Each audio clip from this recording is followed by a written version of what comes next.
আসসালামু আলাইকুম। কেমন আছেন সবাই? আশা করি ভালো আছেন। আমিও ভালো আছি আলহামদুলিল্লাহ। গত কয়েকদিন ধরে একটা প্ল্যান মাথায় ছিল।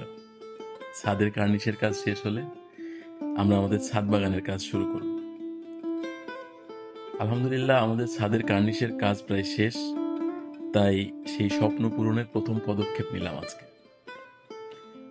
আজ সকালেই আমি বের হয়ে গেছিলাম আমাদের এলাকার বিখ্যাত কাঠমিস্ত্রি মনা ভাতিজাকে নিয়ে। তাকে নিয়ে ছাদে গেলাম।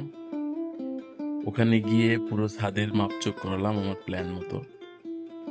মাপজোক শেষে ওনা আমাকে সুন্দরভাবে বুঝিয়ে দিল যে কিভাবে কম খরচে আর টেকসই ভাবে কাজটা করা যায়। সত্যি বলতে ওর কথা শুনে আমি অনেকটাই ভরসা পেলাম। এরপর বাসায় ফিরে এলাম। এসে দেখি সকালের খাবার রেডি। সাজানো গোছানো সকালের নাস্তা, খিচুড়ি, ডিম ভাজি আর আলু ভর্তা।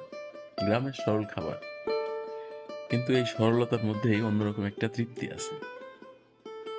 খাবার শেষ করেই আমরা মনা ভাতিজার পরিকল্পনা মতো বের হলাম।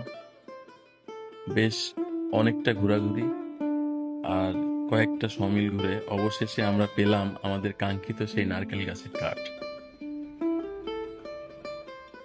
কাঠ খুঁজে পাওয়ার পর মাপজোক শেষ করলাম। মাপজোক শেষে তারা আমাদের একটা রিসিট দিল, কিন্তু সত্যি বলতে কি এই রিসিটের হিসাব আমি একদমই বুঝতে পারিনি। তাই ভাবলাম আপনাদের সাথে শেয়ার করি। এখন স্ক্রিনে যে রিসিপ্টটা দেখাচ্ছি, যদি আপনাদের কারো এই বিষয়ে অভিজ্ঞতা থাকে তাহলে দয়া করে কমেন্টে জানাবেন। এতে আমারও শেখা হবে আর অন্য যারা দেখবেন তাদেরও উপকার হবে ইনশাআল্লাহ। তারপর টাকা মিটিয়ে কার্ডগুলো চেরাই করালাম। আজকের দিনটা কেটে গেল এইসব প্রস্তুতির মধ্য দিয়েই। ইনশাআল্লাহ আগামীকাল সকাল থেকেই ছাদ বাগানের কাজ পুরো দমে শুরু করতে পারবো ইনশাআল্লাহ।